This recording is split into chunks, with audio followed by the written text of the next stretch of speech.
Olá, pessoal. Começando aí mais um programa do podcast Antiquário do Som. E hoje eu vou falar sobre a fase progressiva do Gênesis. Muita gente conhece o Gênesis, né, essa banda aí clássica do rock progressivo inglês, uma das maiores bandas de rock progressivo de todos os tempos. E muita gente conhece eles muito pela fase pop, com Phil Collins principalmente, em músicas como Home by the Sea, como Mama, né, aquelas músicas bem radiofônicas. Mas muita gente já ouviu falar da famosa fase com Peter Gabriel, né, que o Peter Gabriel também se tornou um vocalista conhecido, e falam-se muito sobre essa fase, né? Mas eu acredito, né, que o Genesis continuou uma banda de rock progressivo após a saída do Peter Gabriel. O Peter Gabriel sai em 1975 e você vê o Genesis ali até mais ou menos 1977, eles continuam com uma identidade sonora ainda muito, muito forte no rock progressivo. Então não dá para dizer que a saída do Peter Gabriel arruinou a banda, como muita gente diz, né? Se você ouve o primeiro disco com Phil Collins, que chama Trick of the Tail, de 1976, ele é um disco que todas as características do Genesis estão ali, né? O Peter Gabriel poderia perfeitamente ter cantado ele, teria sido um disco tão bom quanto outros discos da chamada fase clássica do Genesis. Então eu acho que é complicado vincular isso com a figura do Peter Gabriel, né? Mas antes de falar sobre essa questão do Peter Gabriel ali na fase do rock progressivo do Genesis, eu queria falar um pouco sobre o tecladista do Genesis, que é o Tony Banks. Ele ao lado do Mike Rutherford, são os dois integrantes que nunca saíram do Genesis. Todas as formações do Genesis, desde que a banda surgiu em 1968 até hoje, todas as formações tiveram os dois. Só que o Mike Rutherford ele é uma espécie de um coadjuvante ali dentro, né? Ele não é um instrumentista muito marcante, ele é um baixista que consegue cobrir bem ali. Mike Rutherford é um baixista que, né, ele toca guitarra às vezes, toca baixo, às vezes toca pedal, né, o chamado Taurus, né, que é aqueles pedais de baixo. Mas ele não é um músico que tem uma personalidade marcante assim dentro do Genesis, né? Ele compõe, as composições dele são importantes para a banda, mas antes de falar dele, eu acho que é importante pensar na figura do Tony Banks, né? Tem um documentário sobre o Genesis chamado Together and Apart, ele é de 2014. Esse documentário foi bem polêmico porque ele puxa muita sardinha para o Genesis na fase pop. E o Steve Hackett, né, que é o guitarrista da fase progressiva, ele é muito deixado de lado nesse documentário. Eu acho que, né, o Steve Hackett reclamou disso e eu concordo que realmente foi uma coisa meio uma injustiça, né?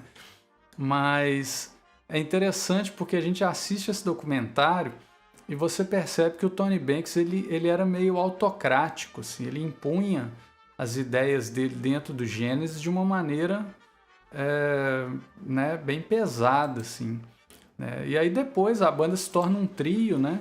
E aí quando você pega a fase ali do Genesis com o trio, que é o Mike Rutherford, o Tony Banks e o Phil Collins, né, o Phil Collins e o Mike Rutherford eles eram a cozinha da banda, né? Baixo, bateria.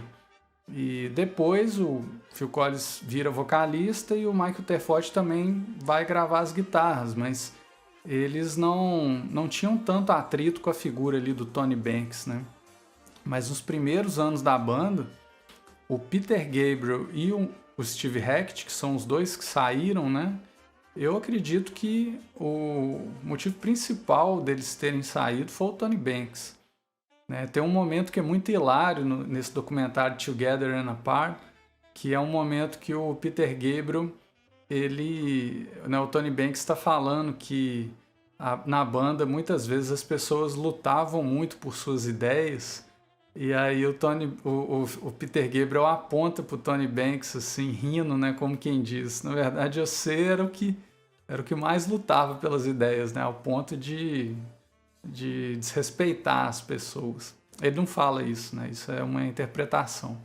Mas, de fato, o Tony Banks, ele se impunha muito ali na banda, né? O Peter Gabriel, ele era amigo de infância do Tony Banks, então ele conhece, assim, de carteirinha ele. E em 1975, na época do disco The Lamb Lies Down Broadway, eles brigaram bastante. Foi o auge, assim, das brigas deles, né? Mas eu acredito que o grande choque dessa fase inicial do Gênesis, né? Isso é um dos pontos principais aqui desse podcast. Eu acho que foi a saída do Steve Hackett, né? Depois que o Steve Hackett sai da banda, a gente consegue perceber claramente que o Gênesis dilui bastante o som deles, né? Muita gente fala, a saída do Peter Gabriel, mas eu acho que a saída do Steve Hackett ela é muito mais sensível. Ela marcou muito mais assim, o som da banda, né? Quando você pega ali o primeiro disco sem o Steve Hackett, que é o And Then There Were Three, ele é de 1979, ele é um disco de transição, ele tenta soar progressivo, apesar de ter só músicas mais curtas, mas uma coisa que é interessante desse disco é que a magia já se perdeu. Aquela magia do Gênesis clássico, a gente não reconhece mais ali. Mesmo nos discos posteriores, se você pegar um disco de 1980 do Gênesis, que é o Duke, ele tem alguns temas bem progressivos, né? Como a primeira música, Behind the Lines, ou as duas músicas que fecham o disco, né? Que é Duke Travels e Duke's End. Elas são bem progressivas, porém a magia não está mais ali, né?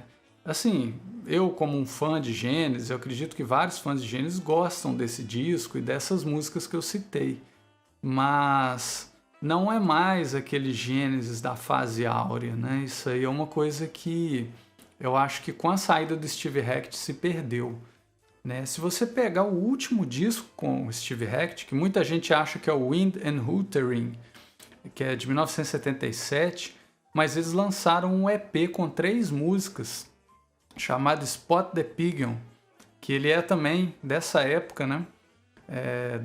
Pouco depois do Wind and Wuthering, ele tem uma música ali chamada Inside and Out, que o Steve Hackett tem tocado ela ao vivo recentemente, e ali eu reconheço o Gênesis que a gente aprendeu a amar na fase progressiva. Eu acho que os elementos progressivos eles estão todos ali, né? Depois, com a saída dele, você tem aquele som que ele vai cada vez mais se lapidando como um som pop, né?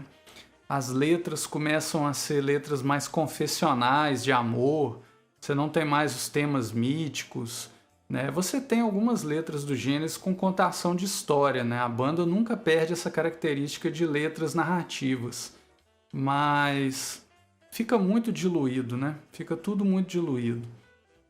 E aí o programa hoje é meio assim, ele não tem muita linearidade, né? Eu tô falando assim algumas impressões minhas sobre o Gênesis nessa fase progressiva, né? Eu estava falando do Tony Banks mais cedo, né? O tecladista. Quando o Peter Gabriel deixa o Gênesis, o Tony Banks ele realmente se impõe ali como líder da banda, né? Você pega o primeiro disco sem o Peter Gabriel, que é o A Trick of the Tail, de 1976, o Tony Banks ele é o único nome que está por trás de todas as composições do disco. Não tem nenhuma música ali que ele não tenha ajudado a compor, né? O nome dele está em todas as músicas. Quando você vai nos créditos do disco, o nome dele está em primeiro. E aí é engraçado porque você pega os créditos dos músicos, aí você tem lá Steve Hackett, Electric Guitar, Acoustic Guitar, tipo assim, ele tocou violão, guitarra, né? Até aí tudo bem. Mas aí você pensa, um tecladista tocou teclado, né? O Tony Banks toca teclado, só que aí ele lista o nome dos teclados que ele toca. Então ele coloca lá órgão, mellotron, piano, ele coloca a marca dos teclados. Então quando você vê a ficha técnica, tem mais informações do Tony Banks do que dos outros músicos. Apesar de, por exemplo, o Mike Rutherford toca mais instrumentos do que o Tony Banks. Só que na hora que você vê a ficha, o Tony Banks está com o nome em primeiro e aquela lista enorme de teclados. Então você pensa assim, nossa, ele tocou quase tudo, né? Ele realmente se impõe ali bastante nesse período da banda, né? E como o resto da banda era uma galera muito tranquilona, eles meio que vão tolerando, né? Mas o Tony Banks realmente é um cara muito genioso, assim, em vários sentidos. Você pega o disco posterior ao Trick of the Tail, que é o Wind and Hootery, 77, os créditos do Tony Banks estão mais pomposos ainda. Ele inclui a marca dos instrumentos lá, dos teclados, né? Ele coloca Steinway Grand Piano, né? ARP 2600, Pro Solo Synthesizers. Ele coloca créditos assim que eu acho meio, né? Não tem necessidade. E sobre essa personalidade do Tony Banks que se impõe ali na banda, né?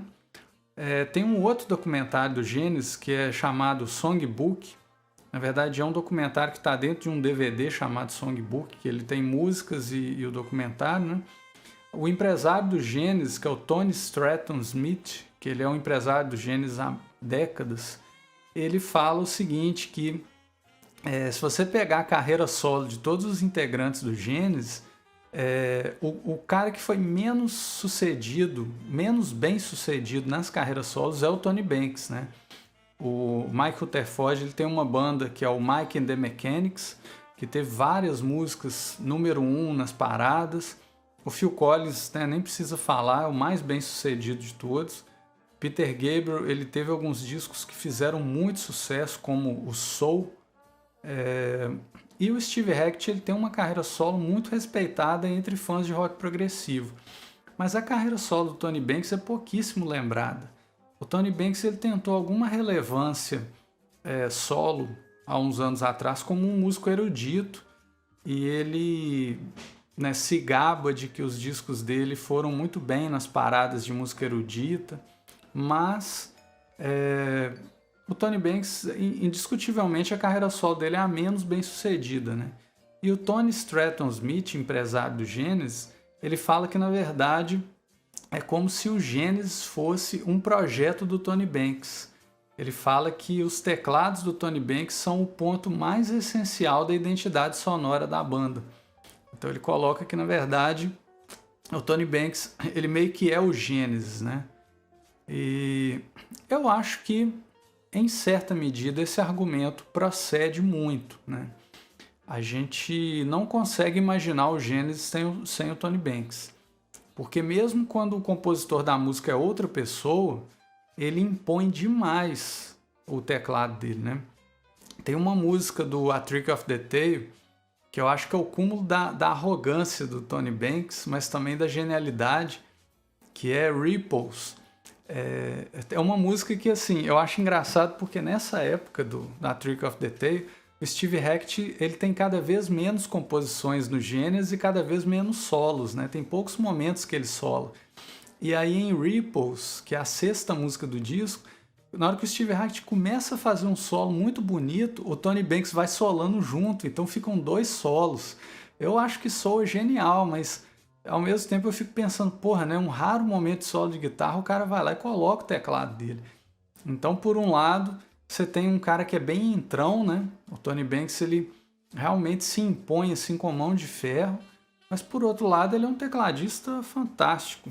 Eu acho que se eu for listar os meus tecladistas prediletos, o Tony Banks talvez fique no topo da lista. Eu acho que tem uma grande chance de, para mim, ele ser o tecladista, né?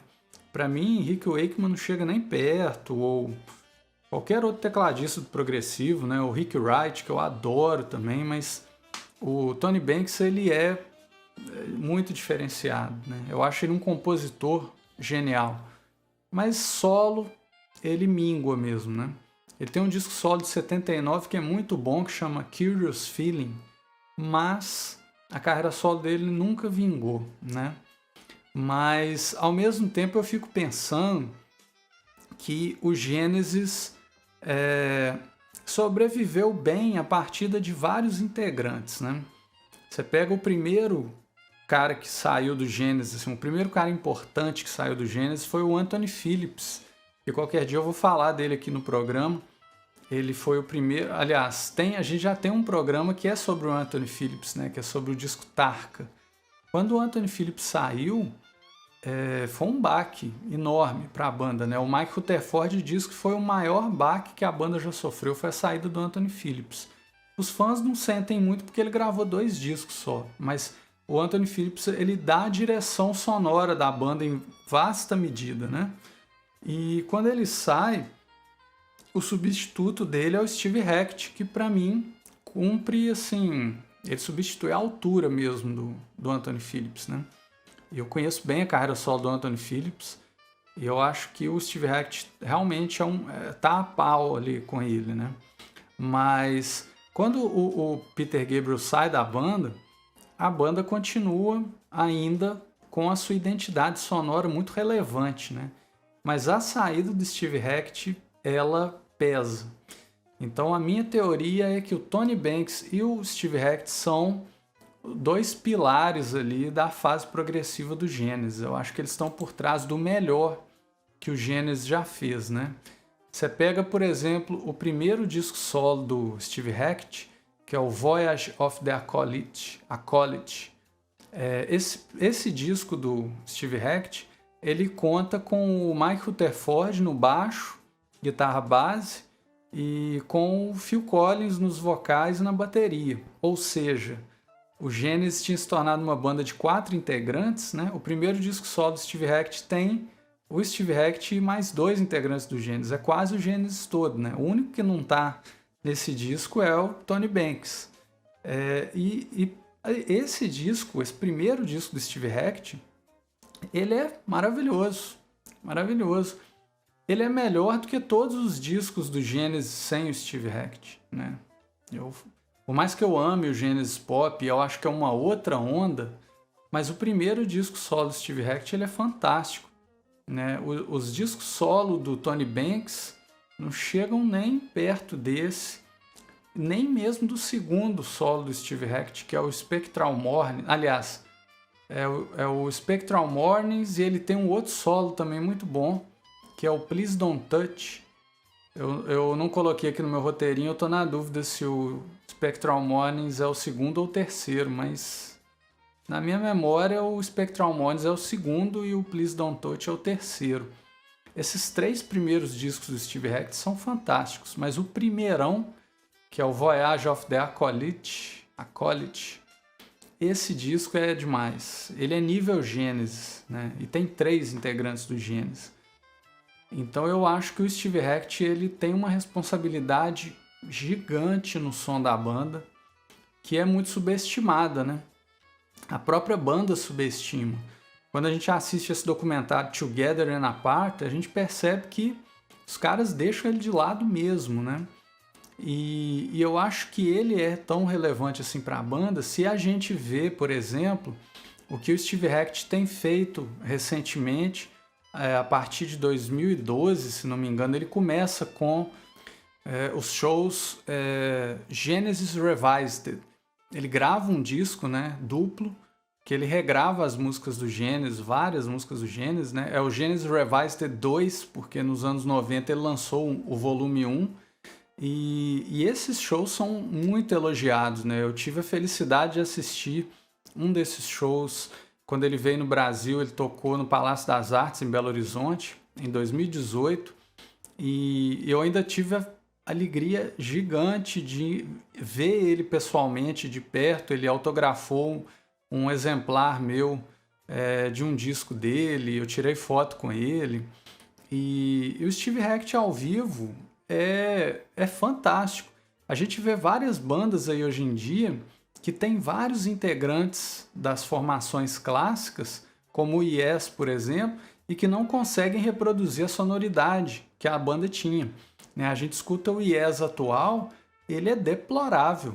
O Yes atual ele é deplorável, assim, ele é triste. Ele não consegue chegar nem perto do que o Yes já foi. E isso acontece com vários artistas que estão na ativa. E quando a gente vê a carreira solo do Steve Hackett, o nível é muito alto, muito alto. É um som de primeira linha mesmo, né? Steve Hackett, ele realmente, eu acho que ele carrega a chama do Genesis ali muito. Quando a gente pega o Genesis sem ele, eu acho que você tem ali uma lacuna insubstituível. Você tem várias músicas do Steve Hackett solo que não fariam feio num disco do Genesis. Você pega músicas como Jacuzzi, a própria Spectral Mornings, Everyday, né? Essas músicas seriam clássicos do Genesis, sem dúvida. Elas não são muito conhecidas porque são da carreira solo do Steve Hackett.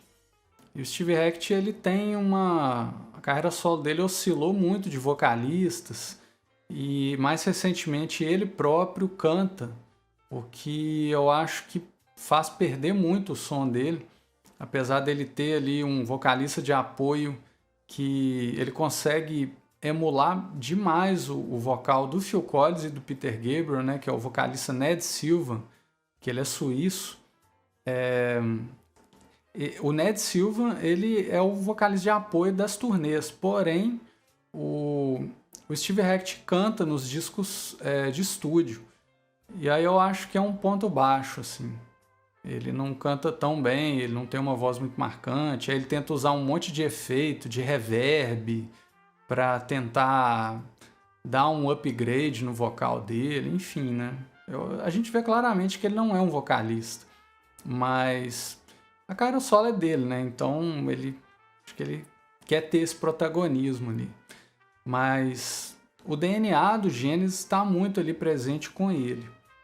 A gente tem outros discos que também soam como... A gente consegue ver que são claramente derivados do Genesis, no sentido de que são ex-integrantes que ainda têm muito da magia ali que compunha a banda, né? Se a gente pegar, por exemplo, o primeiro disco solo do Anthony Phillips, The Geese and the Ghost, de 1977, né? O mesmo ano que a banda estava lançando Wind and Hootery, né? Esse primeiro solo do Anthony Phillips, ele é muito calcado na época que o Anthony Phillips estava na banda, né? Principalmente o disco Trespass, tem muito daquele espírito daquela época da banda. E tem um disco solo do Mike Rutherford chamado Small Creeps Day, que é de 1979.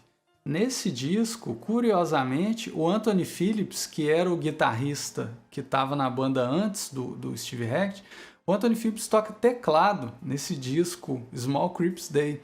E por incrível que pareça, ele é um tecladista fantástico. A primeira vez que eu ouvi esse disco do Mike Rutherford, eu caí para trás, assim, porque o Anthony Phillips toca muito teclado. Ele sola, toca as bases com muita propriedade, né? O Anthony Phillips é um músico erudito, né? Ele é formado em música, ele toca muito bem. Ele tem discos só de piano que são excelentes, né? Tem composições lindas no piano. A gente vê nesse disco do Mike Rutherford, por exemplo, o som do Genesis muito presente ali. Mas já é o som do Genesis na fase Duke, né? Eu acho que é mais puxado para essa linha. Então, eu acho que realmente a saída do Steve Hackett, eu acho que é o evento mais traumático da história da banda.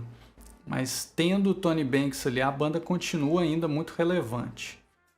Então assim, gente, é isso, né? Um programa que eu gravei sem um roteiro muito fixo, né? Então ele ficou meio caótico, meio fragmentado. Confiei aqui no meu taco de fã de carteirinha do Genesis para falar livremente sobre algumas impressões dessa fase aí progressiva, né? Que é uma fase que eu acho que é a minha preferida da banda, né? Acho não, né? Eu tenho certeza. Porque eu gosto também da fase pop. Mas meio que para corrigir um pouco essa onda assim de que o Peter Gabriel que era o responsável pelo som progressivo da banda, e quando o Peter Gabriel saiu a banda virou pop, né? Eu não concordo com isso de jeito nenhum. Eu acho que o Tony Banks e o Steve Hackett são os grandes pilares ali do som do Genesis, né? Sem um ou sem outro, a banda fica meio manca mesmo. E é isso aí, gente. Espero que vocês tenham gostado e seguimos aí com o Antiquário do Som. Forte abraço!